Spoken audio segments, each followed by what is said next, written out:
We've been talking about implementation science, and today we want to drop a little bit deeper. We looked last time at the implementation driver on leadership. Now we're going to look at the next level. There's working with yourself, working with staff, working with the agency. So when we're talking about working with staff, what are we talking about? We're talking about three drivers then. We're talking about staff selection, staff training, and very importantly, staff coaching. And when I say staff, I'm talking about frontline staff, supervising, and senior level staff. So you're included in this. What's going on with the implementation driver around staff coaching? We all know a little bit about staff selection, but the key here is selecting staff according to criteria, training staff according to criteria, and coaching staff according to criteria. So let's look at the third driver, because that's the one we tend to overlook in corrections the most, staff coaching. Why is that so important? Well, take a look at this slide. This is a study that was done in Washington State, and it's a functional family therapy for youth. It looked at the recidivism of kids who got this program, and we know this is an evidence-based program. It's been well tested many, many times. It's a great program when it's done with fidelity. So look at the first results. This is the results of the kids who were not in the program. These were the kids who were getting as usual treatment. They were just getting the normal work with their probation officer. So you can see what their recidivism rate was. Now look at the recidivism rate of the kids who got lucky enough to get into the program, and they got into the program and they worked with a competent therapist. So a staff who was really good in the work that they were doing. This is their recidivism rates. You can see a huge reduction. That's equivalent to stopping a heart attack. It's like your brother goes in and gets a stint and doesn't get a heart attack. That's a huge reduction in terms of effect sizes. Now look at the kids who got the program, but they were unlucky enough to get an incompetent staff, somebody who was not competent in the program. This was their recidivism rates. You can see the distinction here. This is like causing a heart attack. This is getting something that's supposed to be good for you, and it's doing harm. This is not the problem of the therapists who were delivering this program. This is the problem of the agency, because the agency was not creating the context in which they were ensuring that the staff were competent.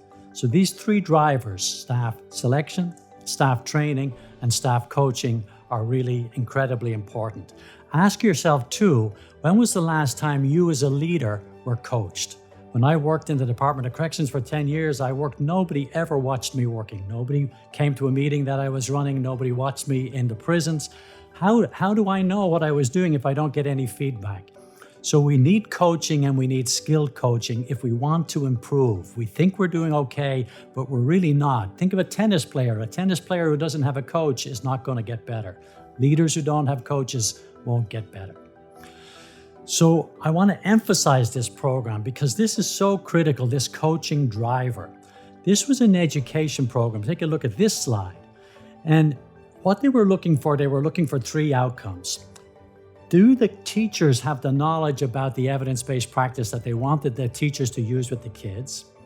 Can they demonstrate the skill? And then thirdly, did they use the skill in the classroom?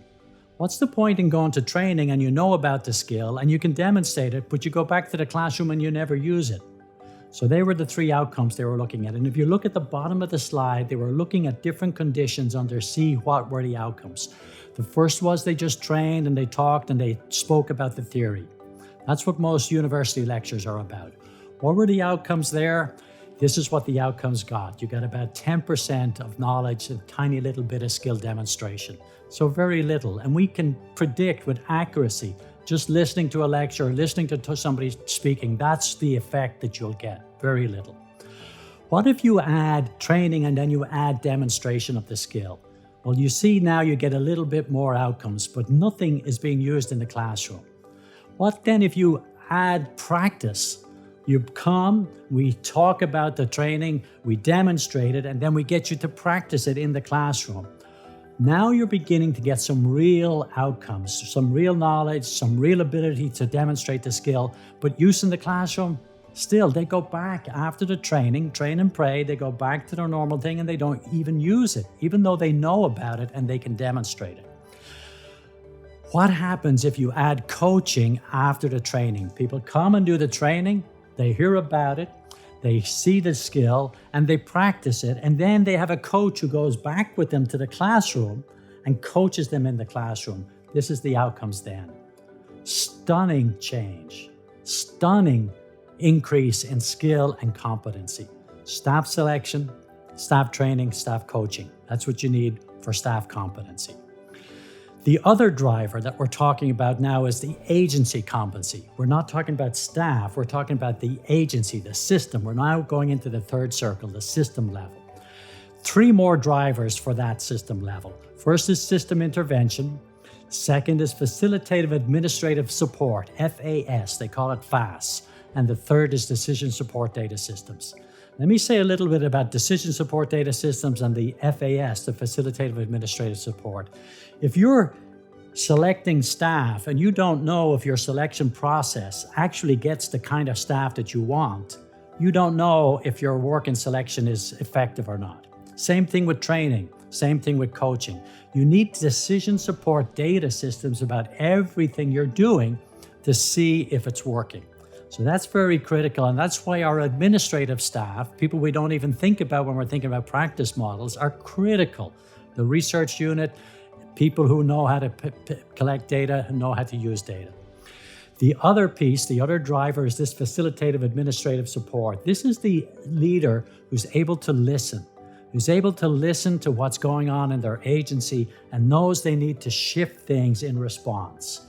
Right? Leaders think they have to know the answer. They don't have to know the answer. They have to be able to listen to what the people on the ground are doing and what they need.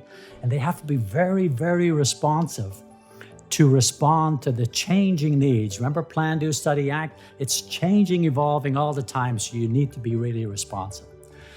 The third driver is this system intervention. And because we're talking about cross-agency collaboration, let's spend a little bit more time on that one. Take a look at this chart. The criminal justice system is an ecosystem of ecosystems. What do I mean by that? This is what I mean.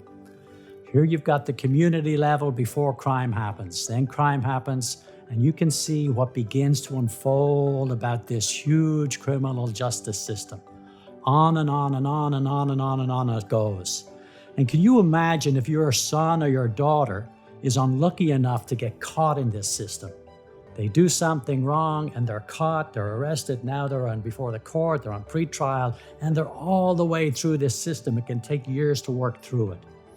Each of these points in the system are decision support data points where we can affect change. But we're working in silos, we're not working collaboratively. So we can't see what's coming down the line. So we need to work in the whole systems approach. One of these boxes, just look at pretrial. If you drill down into that box on pretrial, this is what you see. This is a map of the pretrial agency in Yamhill County in Oregon. And you can see some of these roles are by the jails, some are by the district attorney, some are by the defense attorney, some are for victims. It's an amazing system of interrelated wovenness that's going on. And we don't take this systems approach. We don't even know what the left hand is doing with the right hand.